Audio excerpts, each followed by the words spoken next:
Step into Value Zone Hypermart Patancheru. మన ఇండియాలో ప్రారంభమైన మొట్టమొదటి బస్సు ఎలా ఉంటుందో చాలామందికి తెలియదు.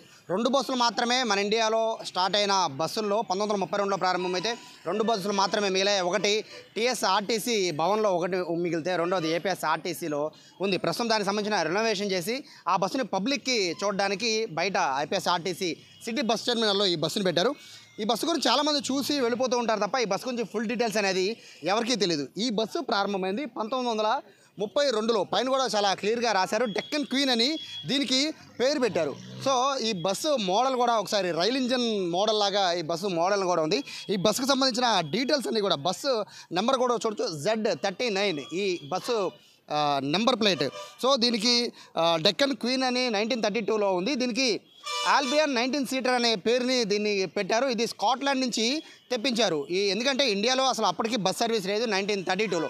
సో మొట్టమొదటిసారి నిజాం నవాబులు దీన్ని తెప్పించారు. అందులో ప్రత్యేకంగా ఇక్కడ మనం ఒక పేరు చూస్తున్నాం, Zahira Begum, daughter in law of 16th Nawab, Nizam నవాబుకి సంబంధించిన కోడలు.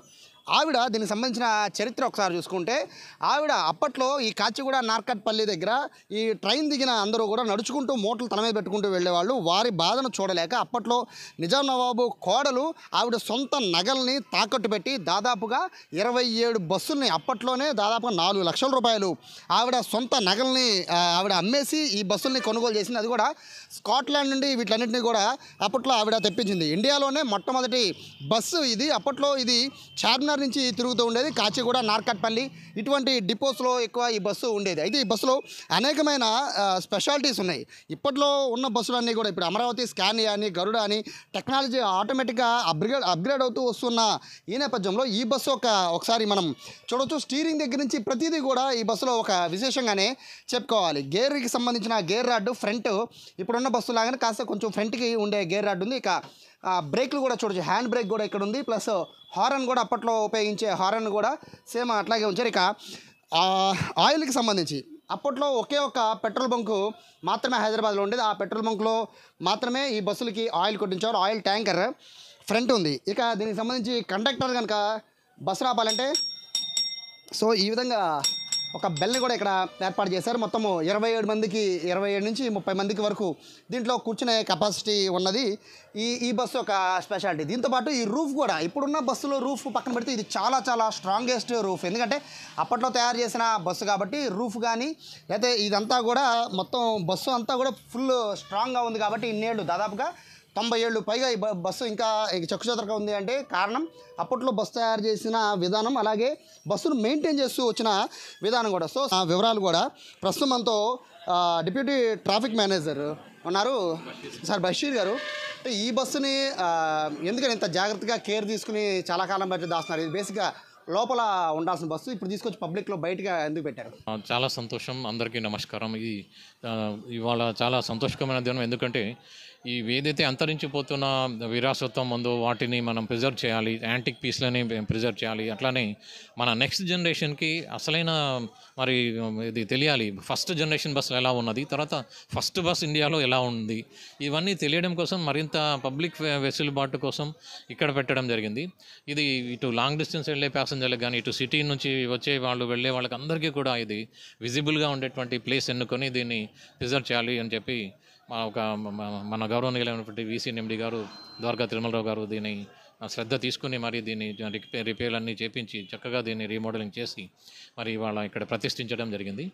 దీంతో చాలా పబ్లిక్ తెలియాల్సిన విషయం ఏంటంటే ఇది ఫస్ట్ జనరేషన్ బస్సులో ఫస్ట్ బస్ ఇది. కాబట్టి ఆ రోజుల్లో మరి సంస్థానాలు ఉండేవి, అలాగే హైదరాబాద్ కింగ్డమ్ ఉండేది.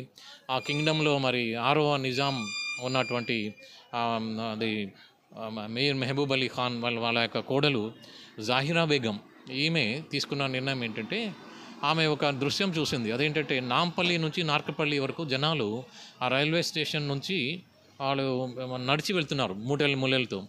అది చూసి ఆమె హృదయం కరిగిందనమాట. కరిగి ఏం చేయవచ్చు దీనికి అని చెప్తే అప్పటికే రైల్వే నిజాం రైల్వేస్ అనేది ఉన్నది, ఆ రైల్వే కూడా అనుసంధానం అవుతుంది ఈ బస్సులు కనుక మనం వేస్తే అని చెప్పి ఆమె తన యొక్క ఆర్నమెంట్స్ మొత్తం అమ్మేసి మీ ఎవరైతే మరి అక్బర్ హైదరీ అని చెప్పి ప్రైమ్ మినిస్టర్ ఉన్నాడు అప్పుడు కింగ్డమ్కి, నైజాం కింగ్డమ్కి ఎవరైతే హైదరీ ఉన్నారో ఆయనని ఆ ప్రైమ్ మినిస్టర్ని ఇనిషియేటివ్ తీసుకోమని చెప్పి తన ఆర్నమెంట్స్ అమ్మిన డబ్బులు ఆమెకి మొత్తం ఇచ్చేసి ఆమెకి ఆ 3.71 lakhs పెట్టుబడితో ఆమె ఈ 3 డిపోలని స్టార్ట్ చేసింది.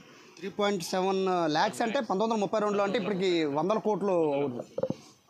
మరి ఈ రోజుల్లో అది చాలా పెద్ద మొత్తం. ఆ రోజుల్లో 3.71 lakhs అనేది పెట్టుబడిగా పెట్టి ఆమె మరి తను ఆ పేదల యొక్క ప్లైట్ తీర్చాలి, వాళ్ళ యొక్క సాంత్వన కలగాలి అని చెప్పి ఆమె పూనుకోబట్టి ఇది చివరికి ఇంత పెద్ద సంస్థ ఏర్పడడానికి దారితీసింది ఆమె తీసుకున్నటువంటి. అందుకని ఆ ప్రతి బస్సు మీద ఆ జెడ్ అనే అక్షరం ఎందుకు ఉంటుందంటే జాహిరా బేగం యొక్క ప్రతీక. ఎట్లా నడిచేదండి ఈ బస్సు? అంటే ఇప్పుడంటే టెక్నాలజీ మారిపోయింది, ఆపరేటింగ్ సిస్టమ్ అంతా చాలా ఈజీ అయిపోయింది. డ్రైవర్లు కూడా కొత్తగా వచ్చే డ్రైవర్లు కూడా చాలా ఈజీగా ఆపరేట్ చేస్తున్నారు. టెక్నాలజీ గరుడ అని, అమరావతి, స్కానియా అని చాలా వచ్చేసాయి. సో ఈ బస్సు నడపడానికి అప్పట్లో డ్రైవర్లు ఎలా ఉండేవారు, వారికి ఎలా ట్రైనింగ్ ఇచ్చేవాళ్ళు? అప్పట్లో వాళ్ళు ఏదైతే మరి కొంత చక్కటి డ్రైవింగ్ నైపుణ్యాలు కొన్ని ట్రైనింగే ఇచ్చేవాళ్ళు ఒక్కొక్క బస్సు మీద. ఆ బస్సులు తేవడానికే మరి షిప్మెంట్ ఏది స్కాట్లాండ్ నుంచి యూకే స్కాట్లాండ్ నుంచి మరి బాంబేకి మొదట షిప్మెంట్ అయిన 27 బస్సులు. ఆ 27 బస్సుల్ని తేవడానికి 27 రోజులు పట్టింది. డ్రైవర్లను వెతుక్కొని అసలైన సుశిక్షితంగా చేసి వాళ్ళని తేవడానికి 27 రోజులు పట్టింది హైదరాబాద్ తేవడానికి. సో హైదరాబాద్ తీసుకొచ్చిన తర్వాత 3 డిపోలకి అంటే కాజీపేట, నార్కెట్పల్లి, కాచిగూడ ఈ 3 డిపోలకి డిస్ట్రిబ్యూట్ చేయడం జరిగింది. ఓన్లీ హైదరాబాద్లోనే తిరిగేవండి ఇవన్నీ కూడా. సో ఇప్పుడు ఇట్లా తిరిగి రూట్ వచ్చి చార్మినార్ దగ్గర ఉన్నటువంటి గుల్జార్ హౌస్ నుంచి ఏదైతే రాణిగంజ్ ఉందో అక్కడికి మొట్టమొదటి రూట్ అనేది ఏర్పరచడం జరిగింది. ఆ తర్వాత నార్కెట్పల్లికి, కాచిగూడకి నుంచి బేస్ చేసుకుని మిగతా ప్రాంతాలకి విస్తరించడం జరిగింది. అప్పట్లో టికెట్ ఏమైనా ఉండేదా సార్ ప్రయాణికులు ఎక్కడానికి, లేదా ఉచిత సర్వీస్ కానీ తిప్పేవాళ్ళ? టికెట్ అనేది చాలా రీజనబుల్గా మరి తక్కువ మోతాదులో ఎట్లా అంటే మరి ఆ రోజులో అనా కాణీలు ఉంటే ఆ కాణీ ఇవ్వడం ఇట్లాంటివి మాత్రమే ఉండేవి ఆ రోజుల్లో. మొత్తం 27 బస్సులు అన్నారు కదండి. 32 సంవత్సరాలు అంటే దగ్గరగా 90 సంవత్సరాల పైనే అవుతుంది ఈ బస్సు ప్రారంభించి. ఇంకెన్ని బస్సులు మిగిలాయండి? చివరిగా 2 బస్సులే మిగిలినాయండి. ఒకటి తెలంగాణ రాష్ట్రంలోని ఇప్పుడు బస్ భవన్లో ఒకటి వింటేజ్ అనే పేరుతో అది ఆల్రెడీ ఉంది ఒక బస్సు. రెండోది మా దగ్గర ఉన్న బస్సు, ఇది 1990లో ఈ పండిట్ నెహ్రూ బస్ స్టేషన్కి తేవడం జరిగింది.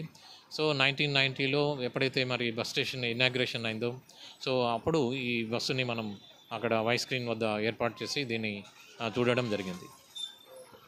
అనేక విశేషాలన్నీ కూడా ఇప్పుడు మనం తీసుకున్నాం. బేసిక్గా ఒక ఆర్టీసీ బస్ అంటే మనం అందరూ కూడా చాలా తక్కువగానే చూస్తూ ఉంటారు, ఎందుకంటే సరైన ఫెసిలిటీలు ఉండవని చూస్తూ ఉంటారు. కానీ ఈ బస్సు దగ్గర 90 ఏళ్ళు పైనుంచి ఆ బస్సులు అనేవి నడుస్తూ ఉన్నాయి మన ఇండియాలో. ముఖ్యంగా హైదరాబాద్లో బస్సులు నడిచాయి.